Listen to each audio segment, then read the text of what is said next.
আপনারা পাকিস্তানের বিরুদ্ধে কথা জারি রাখেন, কিন্তু নরেন্দ্র মোদী যখন আমাদের স্বাধীনতার প্রশ্নে নগ্ন হস্তক্ষেপ করে, কিন্তু তখন আপনাদের এই সুশীলতা, আপনাদের এই বুদ্ধিজীবীগুলো তখন আর নরেন্দ্র মোদীর ব্যাপারে কথা বলে না। এখনো পর্যন্ত 16ই ডিসেম্বর আমাদের বিজয় দিবসে ভারত তাদের বিজয় দিবস হিসেবে কথা বলার সাহস করে, যারা এখনো পর্যন্ত পাকিস্তানকে নিয়ে আসেন। পাকিস্তানে আমরা একসময় পরাধীন ছিলাম, বাট পাকিস্তান তো এখন আমাদেরকে শোষণ করছে বা এমন কোনো জায়গা এখন দৃশ্যমান নয়। দেশ আরেক দেশের সাথে কূটনৈতিক সম্পর্কের ভিত্তিতে তারা একত্রিত হয়েছে।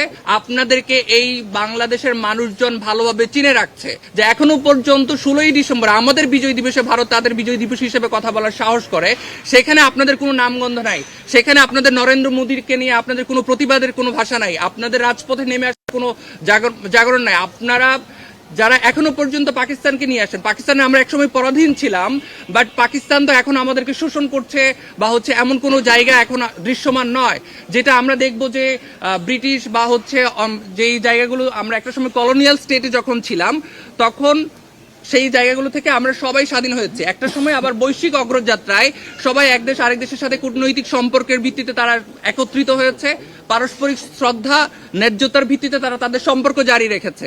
পাকিস্তানের সাথে আমাদের সম্পর্কটা তার থেকে বেশি কিছু নয়। পাকিস্তানও যদি আমাদেরকে আবারও ইন্ডিয়ার মতো করে এরকম ভাবে পরাধীন করে রাখতে চায়, আমরা পাকিস্তানের বিরুদ্ধেও দীপ্ত কণ্ঠ হব। কিন্তু আপনাদের সুশীলতার জায়গা, ঘৃণ্যতার জায়গা হচ্ছে এটা যে আপনারা পাকিস্তানের বিরুদ্ধে কথা জারি রাখেন, কিন্তু নরেন্দ্র মোদী যখন আমাদের স্বাধীনতার প্রশ্নে নগ্ন হস্তক্ষেপ করে, কিন্তু তখন আপনাদের এই সুশীলতা, আপনাদের এই বুদ্ধিজীবীগুলো তখন আর নরেন্দ্র মোদীর ব্যাপারে কথা বলে না। এই জায়গাগুলো আমাদের 17 কোটি মানুষ আপনাদেরকে চিনে রাখছে যে আপনারা আসলে কাদের দালালি করছেন। আমাদের যারা এই শরীফ উসমান হাদিকে হত্যা করেছে, স্পষ্টত হালুয়াঘাট হয়ে তারা ইন্ডিয়ায় পালিয়ে গিয়েছে। বাংলাদেশের নাগরিক আপনারা স্পষ্টত সেই দেশে আইনতভাবে তারা ঢুকার এখতিয়ার রাখার কথা না, তারপরও অপরাধী ঢুকেছে, আপনারা তাদেরকে সসম্মানে আমাদের আইনের প্রশাসনের কাছে এটা হস্তান্তর করার কথা না করে আপনারা তাদেরকে প্রশ্রয় দিয়ে যাচ্ছেন, বাংলাদেশের সন্ত্রাসকে উস্কে দিচ্ছেন, বাংলাদেশের স্বাধীনতাকে প্রশ্নবিদ্ধ করার চেষ্টা করছেন।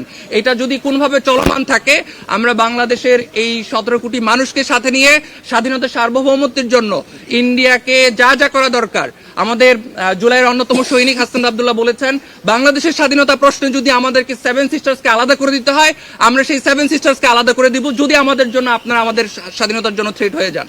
আমরা সব ধরনের স্বাধীনতার সার্বভৌমত্বকে টিকে রাখার জন্য যত ধরনের বলয় থাকা দরকার, প্রতিবাদ থাকা দরকার, যে ধরনের বজ্রকণ্ঠ থাকা দরকার, আমাদের সেই সবটুকু শক্তি নিয়ে আমরা বলছি, আমরা আপনাদের এই দাদাগিরি, এই আধিপত্যবাদ, এই আগ্রাসন কোনোভাবে মেনে নেব না।